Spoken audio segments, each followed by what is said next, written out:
Ladies and gentlemen, welcome to the Preston Show, episode number 10. Glad you could join me. Thanks for being here. A few things I want to get into today before I sign off. I hope we've all seen the new show, Nightfall. And for those of you who haven't been keeping up with Vikings, I'm disappointed. Nightfall is actually a great show on the History Channel, and I was a skeptic at first. Me and one of my friends talked before the show. He said, I hope this is not too much like Kingdom of Heaven. I told him the characters will definitely stay around the same in order to preserve the story in its original form. But if you've never seen the movie Kingdom of Heaven, I definitely recommend that movie. But this show, Nightfall on the History Channel, right off the bat, there's action. You don't see them taking over the city. You see them fleeing the city. So that's kind of that was kind of a downside to it. Other than that, the story was great. It was rich. There was a lot to keep up with, and I like shows like that. Not too hard to follow along, but you got to watch it from the beginning for it to make sense. Those are the shows that I like. When you get it towards the end, I'm gonna spoil it for you. Godfrey dies in the first episode. He gives a sword to a farmer that helped him before he died because he was attacked by a couple different guys that he killed all but one. And he gives him the sword. He takes the sword back into town, and the Templar Knights catch him off guard. And at first they don't believe him, but as the story goes, we'll see how that progresses in next week's episode on Wednesday. Make sure to check that out, folks. It's going to be a great show right after Vikings at 9 o'clock Central Time, 10 o'clock Eastern Time. Check that out, baby. The next thing I want to talk about is just simply Vikings. Vikings, definitely a great show, right? It's had a good following, a good season so far with the 3 episodes that they've come out with, even though the second episode is just the end of the first episode, if anybody caught that besides me. But it's all good. I'm thinking when it comes down to it, Vikings is a great show. You've already seen the historical perspective of it from the History Channel where they did the great big documentary about the Vikings. This is definitely different than that. If you haven't seen this show, you definitely need to. It's the best show on TV right now. History Channel's doing a great job of keeping up with stars and HBO, and that's what I tell people is that they have to. Otherwise, then you lose those viewers at primetime spots to other networks, and that's not what they want. In order to keep funding and advertisement money coming in, you don't want that. So, this show, Vikings, this particular episode was action right off the bat. They're storming the castle. They're about to take over the castle that the Vikings have just taken over. The English are coming to take it back. Right off the bat, you could tell that the English are nervous of the Viking leaders and the warlords in the Viking, in the Viking military, I would call it. But beside that, the background story is we didn't see Floki at all. So I'm wondering, he's probably going to play a big part in episode 4. So I'm thinking they took a lot of attention off Floki. They put a lot of attention onto kind of the other main characters. But then they focus in a lot on the new who the new king will be and kind of how that's going to progress from here. So it's going to be really interesting to see. They said before episode 1, when they were doing the get together on the release party for episode 1, they said that this season would have more action and more fight scenes than all the other seasons. So I'm definitely on the edge of my seat waiting for these episodes to come out one by one, and I'm very excited. Again, if you haven't seen Vikings, check Vikings out. That's a great show on the History Channel. Google versus Amazon in a real face-off, really affecting consumers. Let me explain. I'm sure you've heard by this point in the week that Amazon Fire Stick, and basically anything that has Amazon's name on it has removed YouTube and Google features from it. Amazon is no longer promoting Google products, and vice versa. Google's doing the same thing to Amazon. So basically, just ditto, and they're raising them one. Because I'll tell you one thing right here: any smart home assistant, any device you could talk to in your house, in order for it to do something or get a task done, is something that you don't want. All right, let me explain. So a smart home device or smart home assistant is good for what? Not a lot. There's nothing that it's going to do for you. It's not going to make your drink for you. It's not a robot that's going to help you with household tasks. It might help you remember some things. Well, that's what we have a calendar for. It might help you learn something new. Oh, well, that's what you read for. So, I mean, having these devices in the house, having them known to record you and record what you're saying, your activity. I don't really feel comfortable with putting one of those in my house, nor do I feel comfortable going to somebody's house that has one.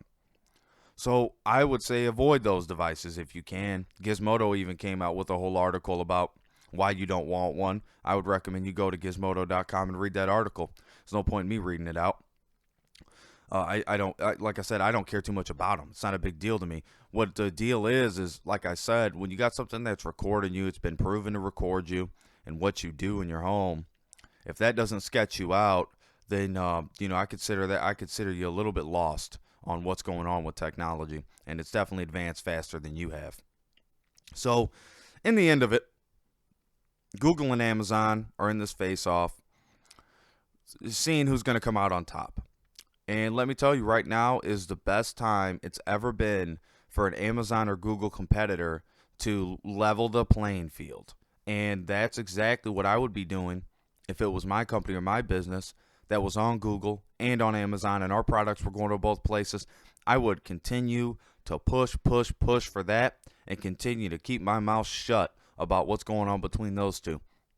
And I think a lot of small businesses are going to have an opportunity to shine while this feud goes, because it doesn't look like there's an end in sight. So this is going to be great, actually, in the long run for consumers. Because if you're a consumer who relies on Google or Amazon solely, you're trapped. You're trapped, and they have made you trapped, and they've put you in this sort of mime box where you can easily get yourself out. But will you? Or will you wait and hold idly by with your money, waiting for Google or Amazon products to come back to light and surface on each other's websites, and maybe bring the price down a little bit for the holidays to see who can have the better deal? But at the end of the day, when I look at it for face value, there's other companies out there. There's other companies that would gladly help you and assist you and not have all of this drama. So I would definitely run with one of those companies and steer my money away from Google and Amazon for the time being. But everybody will have their own say.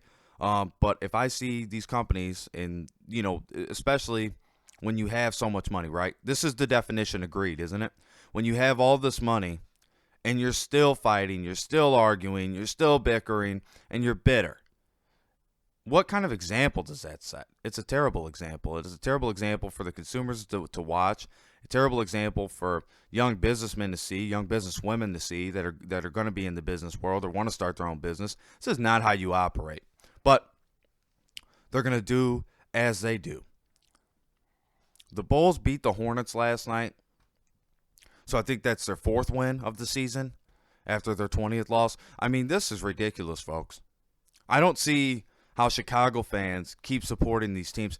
I don't see it. I love the Bulls. I've been to a lot of Bulls games. But what they've done to the city of Chicago and how bad they've trampled on us, because the front office, again, doesn't care about the fans. Give us your money, buy our expensive-ass food, and go sit your ass down and watch this crappy team. And that's what the front office wants you to do. So I refuse to give them the view on TV either until they get some sense in their damn heads and put a decent team on that floor. Lauri Markkanen, certain select guys are good on that team, and the rest of them are not. And that's just the truth. They don't fit into this system. You can blame it on the coach, blame it on whoever you want. Is that fixing the problem? No, it's problematic, is what it is. So you have to be pragmatic in your solution, and it starts with making it so other players want to come play for the Bulls. And right now, if you look around in the league, who in their right mind would leave where they're at to come play for the worst team in the NBA? I don't know one player right now. I don't know one player. I feel worse for the Hornets than I do for the Bulls to have to lose the way they did last night.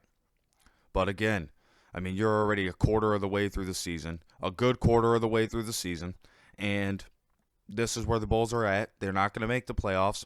They're far off from an A seed, and they're too far off from even being a 10 seed. So, again, it's sad. It's sad to watch. But we can be better about it, or we could just find something else to watch on TV, like Nightfall or Vikings, or hell, there's so many things on TV to watch. I wouldn't even worry about the Bulls. My Blackhawks are doing good, right? Our Blackhawks here in Chicago are doing great. So we'll continue to support our Hawks. And I continue to support the Bulls, even though I find myself asking why. You got the Chicago Bears, the can't get a win Bears, the bad news Bears. They're stinking up the field every time they step on it. Everybody got behind this rookie quarterback. Oh, he's a rookie. Oh, well, you know what? That excuse doesn't fly anymore. Deion Sanders or whoever the hell's backing these guys up on the national television. That excuse doesn't work, and it didn't work when you were in the league. But moving on, the Video Game Awards had an interesting night, right? Interesting night for the Video Game Awards. Let me just run through the winners here. And we'll go from bottom up, not from the top down, because top down, sometimes you just give away the best. All right. Best Chinese game that I didn't play, JX3 HD. Best debut indie game, presented by Chic Hydro.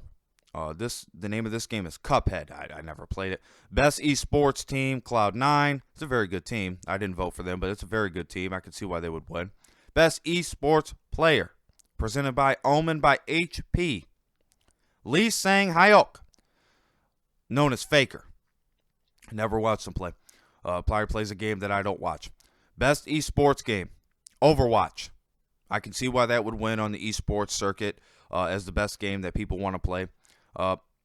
The number one trending gamer, Guy Beam, known as Dr. Disrespect. And I've heard of people actually talking about him on the game when I've been playing. So I mean, this is someone who's trending on different like Mixer, Twitter, those type of streaming services. He's kind of starting to trend on there, so that's good for him. Best student game, Level Squared. Level Squared. If you haven't played the game, go check it out. You might like it. It might be fun for you, but again, it's really an acquired taste. Best independent game, Cuphead. Now, you had the best debut indie game as Cuphead, so they get 2 awards because then they win the best independent game outright. Most anticipated game, presented by Mick Cafe. The Last of Us Part 2. It's definitely fair. I know a lot of people were anticipating that game, and did it live up to its hype? I don't know. I didn't play it. Battle, best sports racing game, Forza Motorsport 7. So you have the battle best. So where you battle, you got to battle in this game. Battle best sports/racing game is Forza Motorsport 7. Definitely deserves to win that category, and definitely deserved to win more than it did. But when you just have this one racing game, I mean, there's really, where else can you go? There's only a few other ways you can win. Visually, they have a great game. So, I mean, I don't know why that wasn't up, but that's okay. Best strategy game, Mario and Rabbids Kingdom. So, let my Mario fans decide for themselves. Best family game, Super Mario Odyssey. That's an easy one. Best fighting game, Injustice 2. And the game feels like it's been out for more than a year, right? But no, it hasn't. And does it deserve it? I've played it. I played Injustice 1 and I loved it. Injustice 2 I didn't play as much, but it is fun. I'm more of a UFC fan on the video game. I like playing the UFC 2, and I'm really excited for UFC 3 next year, and I've seen some gameplay for it already, and it looks amazing. I can't wait to put the pre-order in for it. Best RPG, role-playing game, Persona 5, big for computer people. Best action-adventure game, I totally disagree, but that's okay. The Legend of Zelda, it's the name. The name wins Zelda, okay? With the name Zelda, you're going to get awards. Breath of the Wild, yeah, whatever. Best action game, Wolfenstein 2, The New Colossus. I voted for this game for Best Action Game and the other awards that it was up for, hands down. I'm through like 10 missions in this game. I'm getting ready to write my review about it. This game is awesome, folks. This is one of the best games I've ever played on the Xbox, and it's been a while since the first Wolfenstein. Look back when they made the first Wolfenstein. It's been a while. Best virtual reality, which I still am not a fan of, / augmented reality game. Resident Evil 7 Biohazard. It's a great game. Resident Evil 7 is a great game. Best handheld game.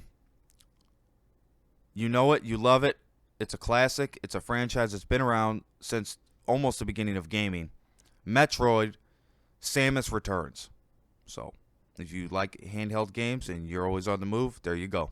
There's the best handheld game. Best mobile game, Monument Valley 2. So I'm right now I've downloaded this game and I'm going to check it out. But I don't have any comment on it yet.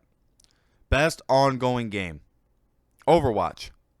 Completely false unless you're on the computer. The community on Xbox is dead for this game. Games for Impact, Hellblade Senua's Sacrifice. Cool. That's cool. I like that. Give Hellblade some love.